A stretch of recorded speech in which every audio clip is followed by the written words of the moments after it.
magpapakalat ng kasinungalingan at lilikha ng maling impresyon laban sa akin sa halip na harapin ang tunay na issue. Nasaan na ang tapang ng dating Chief PNP na habulin ang mga nagkasala sa bayan? Na mismong ombudsman na nga ang nagsabi ng kanilang kakasuhan, si Speaker Martin Romualdez. Para ba sa kanya ay walang talagang kinalaman o sadyang pikit ang kanyang mga mata sa isinisigaw ng lohika? Sadya ata talagang nagbago na ang ating kasamahan. Nasaan na ang tapang ng dating Chief PNP na habulin ang mga nagkasala sa bayan? Kung itong issue nga na patungkol sa paglimas ng ating national budget ay kanyang iniiwasan at ipinagpapaliban ng matagal, ngayon gusto niyang puntahan ng umunoy breakdown ng mga proyekto para malaman kung may mga ghost projects sa mga ito. Paraan lamang niya ito upang maipilit ang kanyang naratibo laban sa akin, Ginoong Pangulo. Hindi na po ito paghahanap ng katotohanan.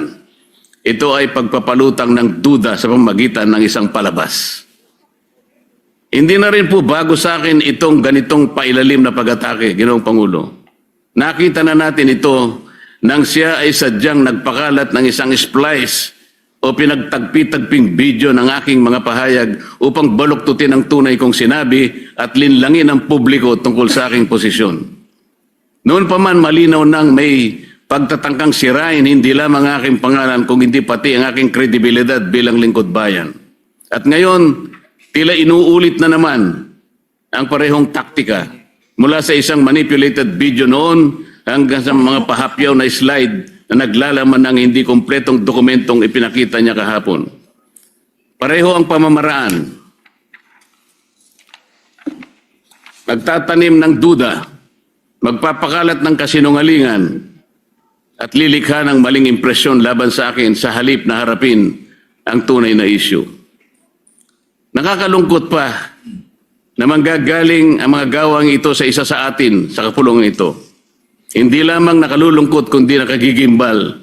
Isipin sapagkat sila po ay binoto ng ating mga mamayan para gumawa ng mabuti para sa ating bayan. At mas lalong nakadidismaya pa, Ginoong Pangulo, na sa halip na gamitin ang kapangyarihan ng Senado upang papanagutin ang makasalanan at hanapin ang buong katotohanan, ginagamit ito ng ilan bilang kasangkapan sa pagtitibag laban sa mga hindi kayang patahimikin at pigilan. Ginoong Pangulo, bakit ako pipirma sa isang partial report kagaya ng aking pinahayag kahapon? Ang partial report ay unfinished report.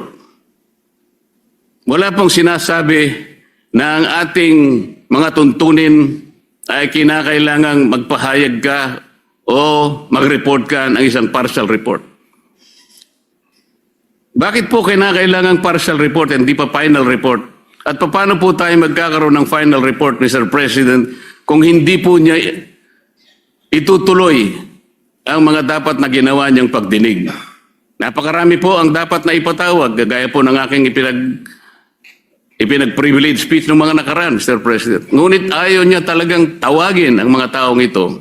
Tila baga, meron siyang pinagtatakpan talaga. Taong bayan na po naghihintay, Mr. President. Hindi ba ang taong bayan ang pinagsisilbihan natin? Meron pa po bang tinitingnan siyang mas mataas sa taong bayan, Mr. President? Palagi niyang sinasabi, hindi ko raw po naiintindihan ang interparliamentary courtesy. Mabigat na paratang, Mr. President. Sinabi ko nga po kahapon ang interparliamentary courtesy ay kinapapalooban ng dalawang kapulungan, ang Kongreso at saka ang Senado. Paggagalangan sa bawat chamber. Ngunit bakit po itinatanghal niyan ay galang natin ang kabilang chamber, ngunit tayo mismo dito sa ating sariling bulwagan ay hindi ko nakikita ang tunay na paggagalangan. Alin bang mas importante, Ginoong Pangulo? Kailangan ba nating munang igalang ang ating kapitbahay Pero hindi natin igagalang mismo ang miyembro ng sarili nating pamilya. Dito susukatin kung sino po ang merong dalawang standards. Nasabi ko po kahapon,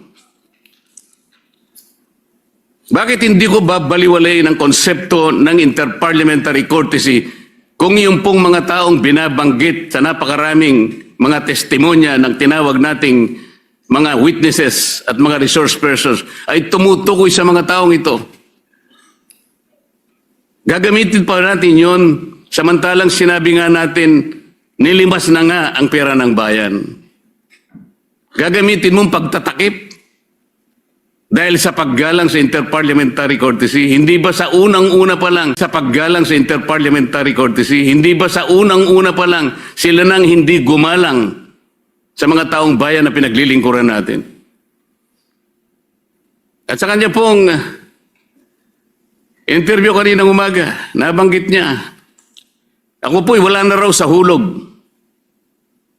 Hindi ko raw po maintindihan na tumayo siya dito at sinabi niya na ayaw muna niyang sumagot. He cannot yield to the floor until and unless the partial report has been signed by the majority. Madali pong intindihin yun, Ginoong Pangulo. Ayaw niya talagang ituloy ang pagdinig sapagkat gagawin niyang kondisyon na kinakailangan muna na mapirmahan ang partial report. Saan ka naman nakakita ng ganong klaseng pangangatwiran? Ang sabi ko po, ngayon ko lang nakita ang very highly unusual na patakaran para sa kanya. Sabi ko nga po, kung sinabi niya mismo, ayaw ko magpa-interpolate kahit kanino, lalong-lalo na kay Senator Marcoleta.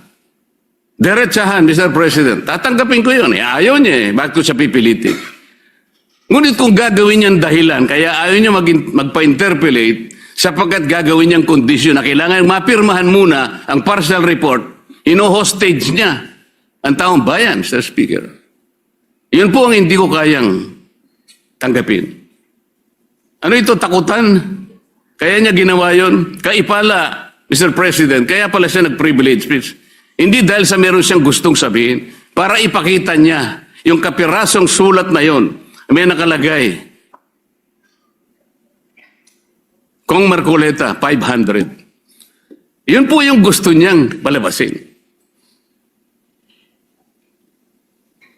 Ganito na po tayo ngayon, Ginoong Pangulo. Bakit ko pipirmahan yung partial report? Isa po sa hindi ko matanggap-tanggap do sa partial report ay yung isa sa kanyang mga rekomendasyon tungkol sa sino ang mga taong dapat na ipaghabla. Tingnan po ninyo, Ginoong Pangulo, doon sa kategoryang public officials categorized under recommendations for preliminary investigation, ang dami pong legislators doon. Pinangungunahan na po ni Saldico at marami pa pong iba. Sa mga intermediaries po, Mr. President, binanggit niya si Undersecretary Traigib Olaybar. Binanggit niya yung Maynard Ngu. Hindi ko po alam kung sino yung Carlin Villayap, J.Y. De La Rosa, Mrs. Patron, Lawrence Cruz, John Paul Estrada, Mark Tiksay, alias Peng. Pero wala po yung Yusek Adrian Bersamin na siya mismong naghayag sa plenaryo nung nagkakaroon po ng plenary debates na po sa ating budget. Siyang naghayag mismo sa pangalan ni Yusek Bersamin at ayon sa kanya, ni-name drop niya ang pangalan ng Pangulo. Sinabi rin po ni Saldico, yung 30 Tamarin Street na kung saan 1 billion ang nai-deliver ni Saldico. At ang tumanggap po noon ay si Yusek Jojo Cadiz. Napakabigat na akusasyon. Ginoong Pangulo, wala man lang po rito sa dapat na banggitin na intermediaries. Nasaan po ang pangalan ni former Speaker Martin Romualdez? Nilagay po niya doon sa classification ng public officials categorized under fact-finding investigation. Ang laki po ng diferensya ng fact-finding investigation sa preliminary investigation. Bakit po yung tinuturo mismo na mastermind, yung pa po yung nasa, wala po sa preliminary investigation, nasa fact-finding lang. Tingnan po ninyo yung mga lumabas sa mga dyaryo, sa mga periodiko, Ginoong Pangulo. Billionaire News Channel dated May 5, 2026. Ombudsman, Romualdez umanong tinuturing mastermind sa controversial na flood control scandal. Politico.com dated May 5, 2026. With 56 billion in supposed kickbacks, Ombudsman tags Martin Romualdez as mastermind of flood control scam. Abante dated May 5, 2026. Ombudsman, Romualdez Co. mastermind ng 56 billion flood control kickbacks. Abogado